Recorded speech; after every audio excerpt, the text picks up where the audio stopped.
और टीएमसी के पूर्व एमएलए के घर एनआईए की रेड, शौकत मौला के घर पहुंची एनआईए की टीम। साउथ बामुरिया बम धमाके में जांच हुई। वोटिंग से पहले बम बनाते वक्त धमाका हुआ था। धमाके में गई थी एक शख्स की जान।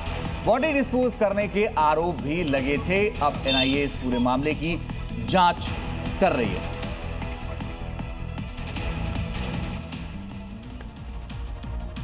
पश्चिम बंगाल के संदेशखाली हिंसा मामले में फरार चल रहा टीएमसी पार्षद पपाई राहा को पुलिस ने गिरफ्तार कर लिया है, जिसे रस्सी में बांधकर कोर्ट में पेश किया गया। इसका वीडियो अब काफी चर्चा में है, आप भी देखिए। पश्चिम बंगाल के बशीरघाट में संदेशखाली में तोड़फोड़ और बीजेपी कार्यकर्ताओं के साथ मारपीट के आरोप में फरार चल रहा टीएमसी पार्षद पपाई राहा को पुलिस ने गिरफ्तार कर लिया। पपाई राहा को बुधवार को रस्सी से बांधकर पैदल ही कोर्ट में पेश किया गया, जिसका वीडियो चर्चा में है।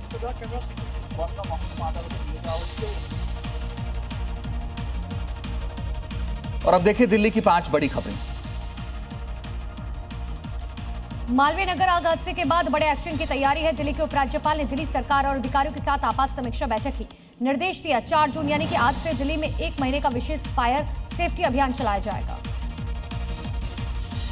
दिल्ली में बढ़ती गर्मी के बीच पेयजल संकट बढ़ रहा है। ब्रह्मपुरी इलाके में पिछले कई महीनों से दिल्ली जल बोर्ड का पानी नियमित रूप से नहीं पहुंच रहा है, जिससे लोगों को भारी परेशानियों का सामना करना पड़ रहा है।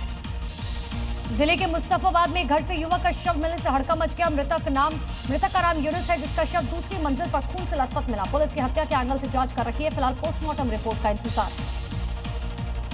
दिल्ली पुलिस की क्राइम ब्रांच को बड़ी सफलता मिली है। पुलिस ने उत्तर पूर्वी दिल्ली में फायरिंग करने वाले आरोपी को 24 घंटे में ही गिरफ्तार कर लिया। उसके पास से एक अवैध पिस्तौल और 4 जिंदा कारतूस मिले।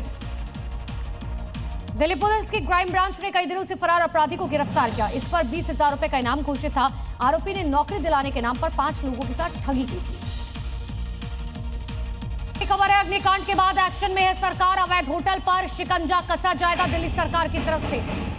अवैध होटलों का बिजली कनेक्शन काटा जाएगा, साथ ही पानी का कनेक्शन भी कटेगा।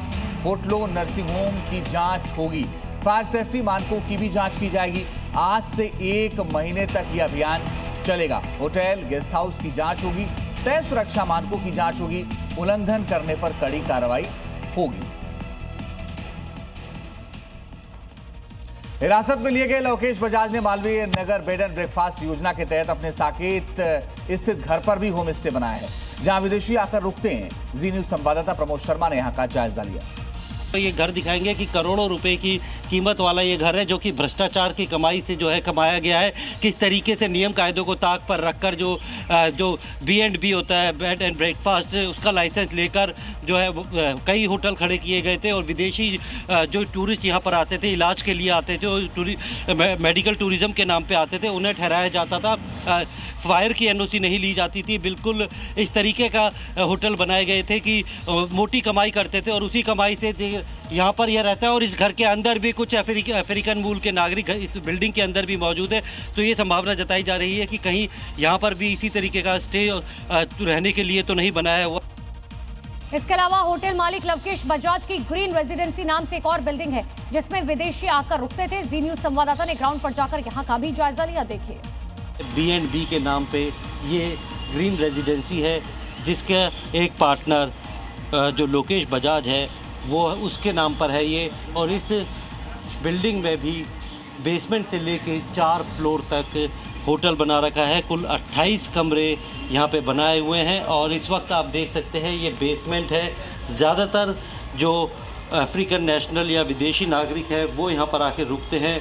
और ख़ास तौर पर ये लोग यहाँ पर आसपास के नामी जो अस्पताल है वहाँ पर इलाज के लिए आते हैं। और उन्हीं जो तीमारदार हैं या फिर पेशेंट हैं उनके लिए इस तरीके के बेसमेंट में भी कमरे बनाए हुए हैं। जो पिछले 6 महीनों में दिल्ली में लगातार जो आग लगने की घटनाएं हुई हैं, उन घटनाओं में बहुत से लोगों के मारे जाने की भी खबरें सामने आ रही हैं। सवाल यह है कि आखिर दिल्ली में वो कौन से सेफ्टी नॉर्म्स नहीं हैं जिनकी धज्जियां उड़ी हुई हैं और उसके बावजूद भी लोग ध्यान नहीं दे रहे हैं और लोगों की जान जा रही है।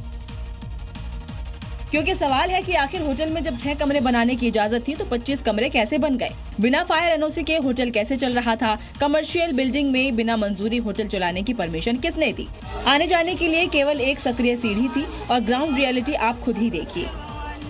दोनों तरफ दुकानें यहाँ पर हैं, नीचे में दुकान है, ऊपर में मकान है, लोग ऊपर में मकानों में रह रहे हैं। यहाँ सभी घरों में हमें बेसमेंट दिखाई दिया। बेसमेंट में एग्जिट और एंट्री पॉइंट भी एक ही दिखा है।